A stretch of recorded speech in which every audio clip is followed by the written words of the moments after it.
Okay, today we're gonna do some force feeding of baby snakes.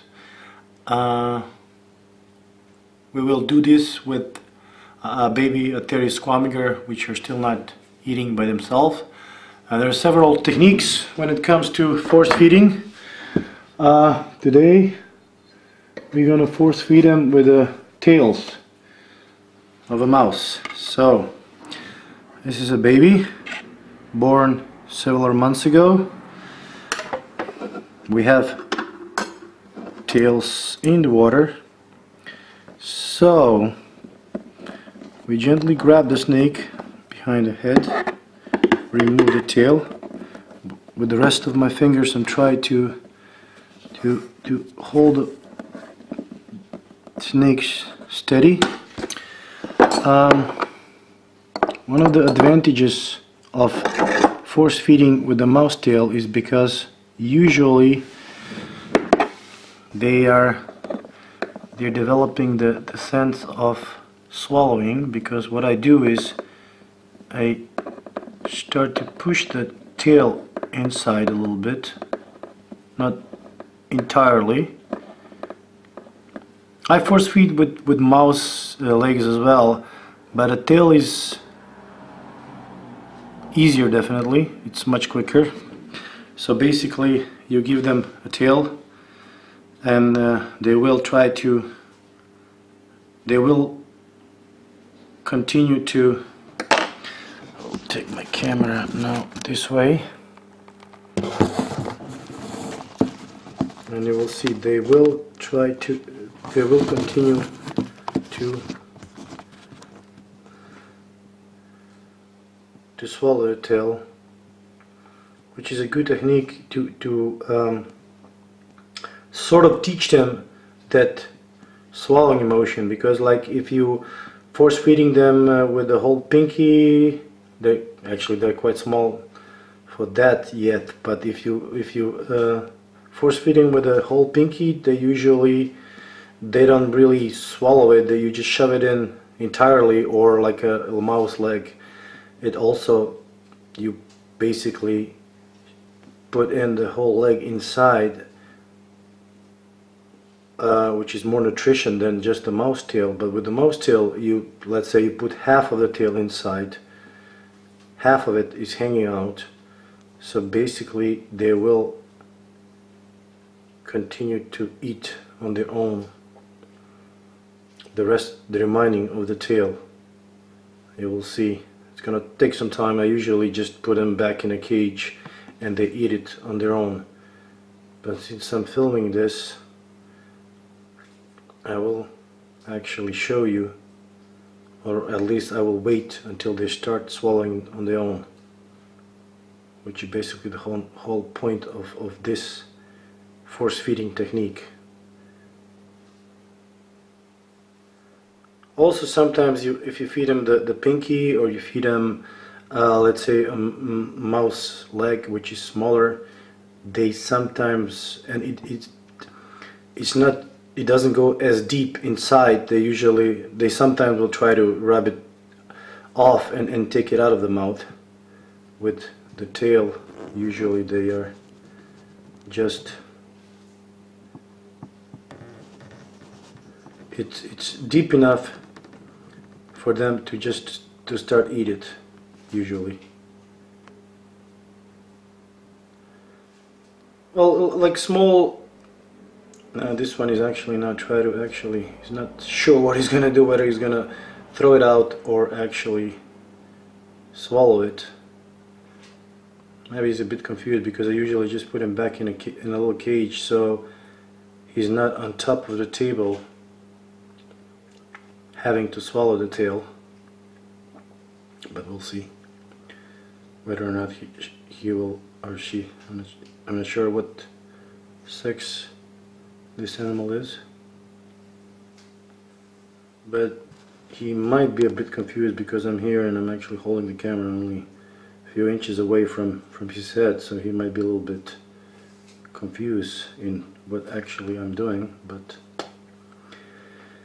hopefully he will eat this tail.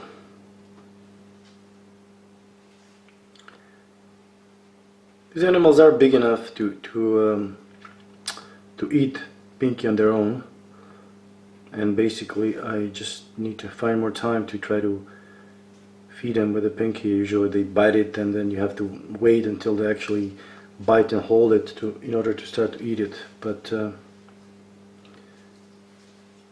see. I'm just giving him a tail, so I think he is. He's actually throwing this tail out. He is not.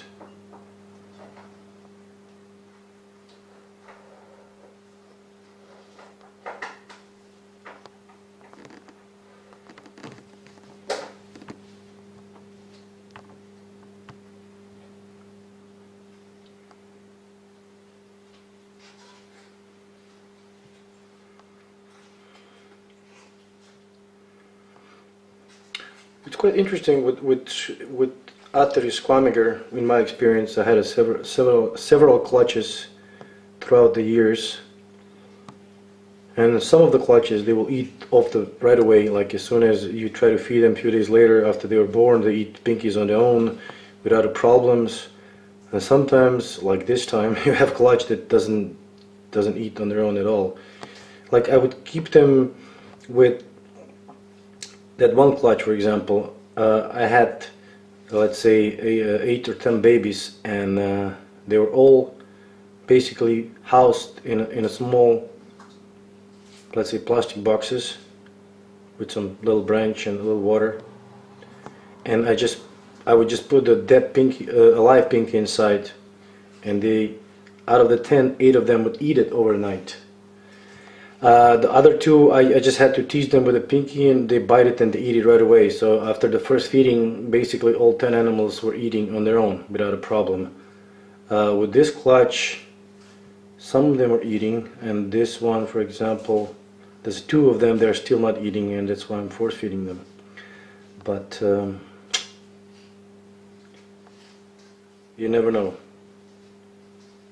Usually they will, after 5-6 times of force feeding. You just have to put a little bit more effort into feeding them, try to feed them, and they usually do take the Pinky. Sometimes it takes a long time, but the main point of force feeding is to give as little as possible stress to the animal, because usually if the animals get force fed too much, it takes much longer for them to actually start eating on their own. So usually you just basically force feeding them just enough so they're not weak, so they still stay healthy, but it's not good to over force feed them, because then eventually they actually grew to a certain point and they basically never eat. So it's a bit of a problem to start, for them to start feed normally. So it's better to just force feed them and try as much as possible just to normally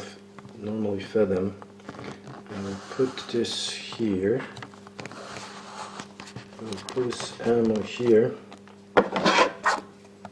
Just need to put a camera on top of something. I'm going to try to use this.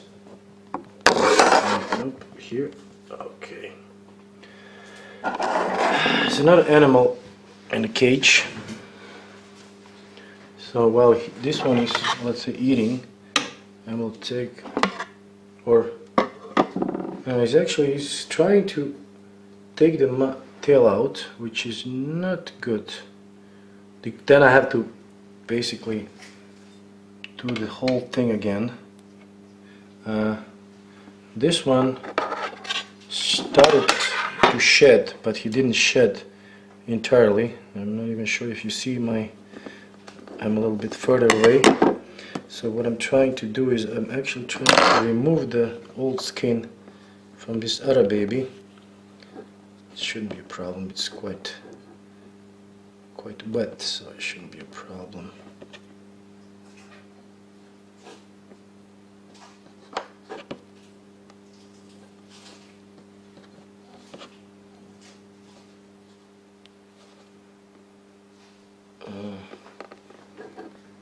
I'm basically grabbing this other animal by the head, and with another head hand, I'm trying to remove the old skin, which I just did. As you can see, this one is actually swallowing the tail completely, as I can tell. The second one I'm holding by the head, taking another tail and giving it to him. Yeah, there you go, baby. There you go. Okay.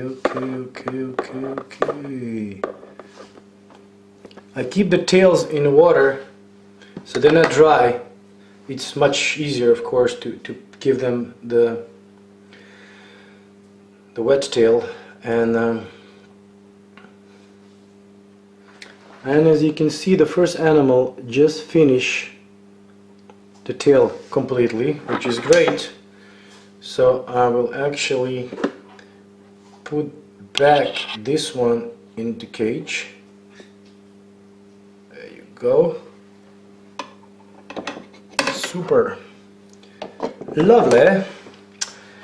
And I will put this one a bit closer. He's actually trying to get rid of the tail. This is the thing. If this would be like I was saying, if this would be a leg of the mouse, it will shake it off and get it out of the mouth. Since I put the tail quite deep inside of the mouth, it's a different thing. So I'm quite sure that this one will start swallowing the tail as well and eat it normally. So okay, that was as far as the force feeding the Squamigera is concerned.